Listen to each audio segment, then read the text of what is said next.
All right, welcome back. In case you're just joining us, it's the second half of the show. Ike Chioke, the managing director at the Afrinvest, is joining me right now. Welcome, Mr. Chioke, and thanks for being with us again today. Good to see you again, Nancy. Good to see you. How is Lagos? I know you flew into this morning. How is Lagos? Lagos is wet, very wet this morning. Very wet? Yes. Wow. Yeah. Okay.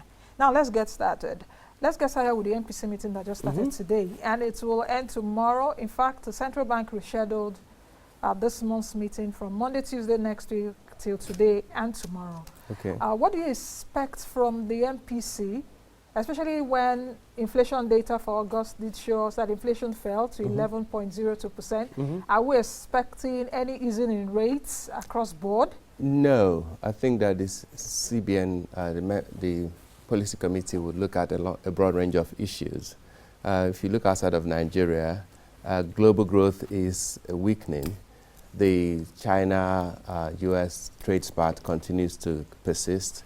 You see the Brexit issues that are kind of, making the UK economy sort of flounder, and the pound is losing weight as well. In Japan and the rest of Europe, there's again a lot of weakened demand and weakened consumer confidence. So on the back of that, you see a lot of easing coming from global central banks. That is helpful for Nigeria, because at our current rates environment, international investors want to bring money to put in our economy. So that then presents a challenge for the CBN. If I lower rates, it doesn't really improve sort of the interest rate environment. It doesn't really affect the parameters that lenders look at when they want to lend money, because there are other macro issues that affect lending in Nigeria. On the other hand, if you lower rates, it's going to make foreign investors look at Nigeria a bit more cautiously. So it's helpful to keep the rates as they are. On the contrary, if you increase it, obviously you're going to have an impact on growth and stifle the Nigerian economy even more.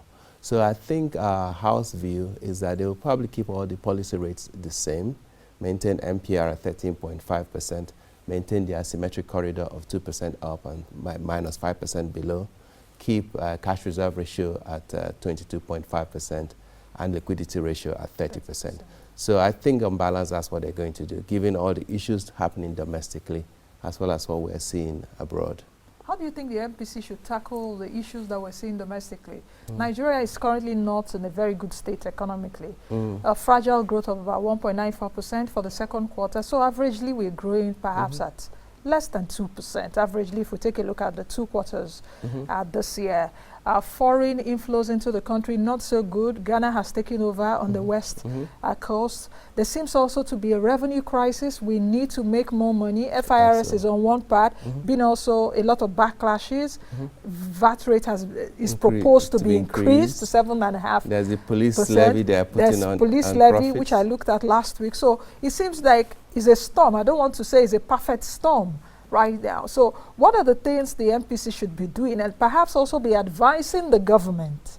What will be in the communique tomorrow, which I always say the devil is in the details. And there's a limit to which monetary policy can really drive the economy. And that's really, I think we've maxed out in all the options. I think what needs to happen is really what fiscal policy can do.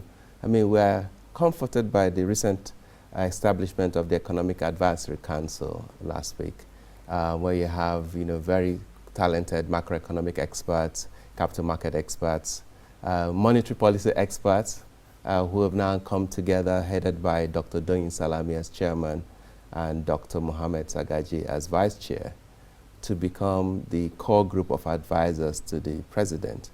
Now, I think that initiative could be helpful on the expectation that the president takes the advice and acts on it and implements it. But to the extent that the MPA, Monetary Policy Committee, can do anything, I think that they really have very limited options available to them now. And probably the best they can do is just keep things as they are, or just tweak it around the edges. But if you were to think of what could happen to Nigeria to get the growth back, then you need to go to those key areas we've spoken about in terms of reforms. Reforms in the energy sector, reforms in the oil and gas sector. Removing the fuel subsidy. There are quite a number of measures available to the president that can release cash for him to use to invest in the real sector of the economy. Do you think the president will be willing to take those perhaps seemingly hard decisions, and not just even the president alone? Perhaps if Nigerians, as much as they say they want change, or the government says we're taking you guys to the next level, what is the next level? Next level perhaps will bring more hardship in terms of removal of subsidy, but the ordinary man does not see it that way. He sees it that fuel prices would increase, see what proposed VAT increases doing the outcry and all of that. Correct. Do you think that the president would be willing perhaps to take some of those hard decisions? That's political willingness. Yes. Now. I mean, I think when you're in your second term, you can take harder decisions than if you're on the first term. He's now gotten back as a second term president, and we cannot continue to put away the day of reckoning. There are certain things we have to just stop doing as a country. And frankly, it's not one of even trying to say, can I take a hard political decision? This country is in an emergency situation, quite frankly. With 93 million poor people, that people that earn less than $2 a day, clearly you then see that we have a severe challenge. That has also created massive problems in terms of insecurity, in terms of food security, and the quality of human capital is again shabby. You know, healthcare indices are low, educational indices are very low. So clearly, you know, taking out the several, you know, hundreds of billions of naira we burn every year on fuel subsidy to plow back into infrastructure that lowers the cost of doing business, which will lower prices, would have a longer term effect on the economy and a more sustainable effect. Obviously, as soon as those hardships come in, I know the fuel prices will go up, but something else will happen. All the people that are round-tripping fuel that is supposedly imported into Nigeria and out would also go out. And so there'll be more efficiency, less corruption. If you deregulate the oil and gas sector, I mean, we have NNPC, I have friends that work there, but I don't think the government of Nigeria has any business running joint ventures with any of the multinationals. Frankly, they have no capacity to monitor what a big multinational like ExxonMobil or Shell is doing. They should sell those stakes, realize cash, invest in the real sector of the economy and infrastructure, and then force the same companies to become listed entities in Nigeria. If they are listed, you see that they will not be reporting the kind of rubbish they send to us as what is going on in Nigeria, because we'll have information in Nigeria that we can compare to what they are publishing on the New York Stock Exchange.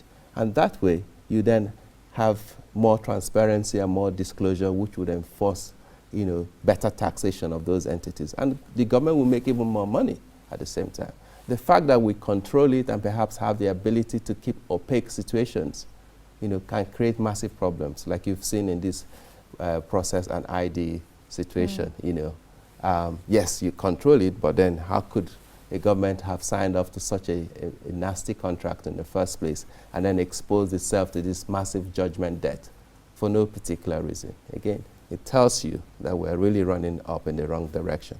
So to get growth back into the system, you really need to go back to the fiscal policy measures. And now that the president has a good team, I hope he's able to listen to them. I mean, they are all excellent people. You have Soludo, you have Bismarck Iwane, you have Iyabo Masha, you have, you know, obviously Doyin Salami and the vice chairman, you know. So excellent people, but we've come down this path before. The economic recovery and growth plan was written by excellent people in 2016, coming out of the 2016 recession. We left the book on the table. We haven't done much with it. So it's not for lack of ideas or lack of quality people in government. It's really lack of, like you say, the political will to make those decisions. If you saw your child doing something wrong, you're not going to say, oh, I'm not going to take a strong decision against him or her because she may be unhappy. No, as a parent, you have to do what is right. You know, you wouldn't let a child go and take 10 scoops of ice cream and they're going to get running stomach in the morning, which is what we're suffering from, the hangover of a dysfunctional system. Or mismanagement. Yes, Absolutely. I think that's the word, a dysfunctional Highly system. dysfunctional system. Just as we close this segment, I would like you to talk about perhaps investment that we also need to see in certain areas, even states concerned, because we shouldn't just also be talking about federal government. Yes. And the dysfunctionality which you've mentioned for this ESC, they have the capacity to advise because they have the pedigree. But just like I asked my guest yesterday, will there be a capacity to do?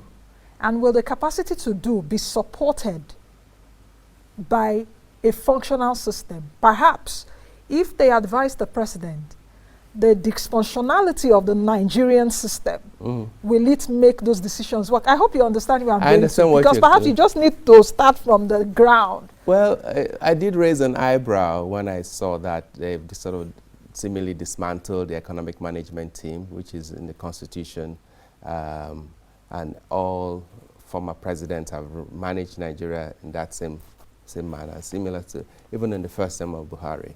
But even if you didn't have the vice president as the chairman of the Economic Advisory Council, you ought to have the Ministry of Budget and Planning. You certainly need to have the Ministry of Trade and Investment. You probably ought to also have the CBN governor and, of course, the Minister of Finance, because that is where all the financial data of the country is generated. You know, I think those people need to be members of the same Economic Advisory Council. Because it's not just advisory; those people are operational people. They are operational that will people. Put those things absolutely into If you look broader, I mean, some of the state governments are doing positive things. I happen to be the chairman of the Anambra State Investment Promotion and Protections Agency, and the state is very focused on attracting investment. Indeed, actually, I'm part of their delegation to the UN General Assembly next week in New York. And we're hosting 2 roundtables for investors, foreign investors in the U.S.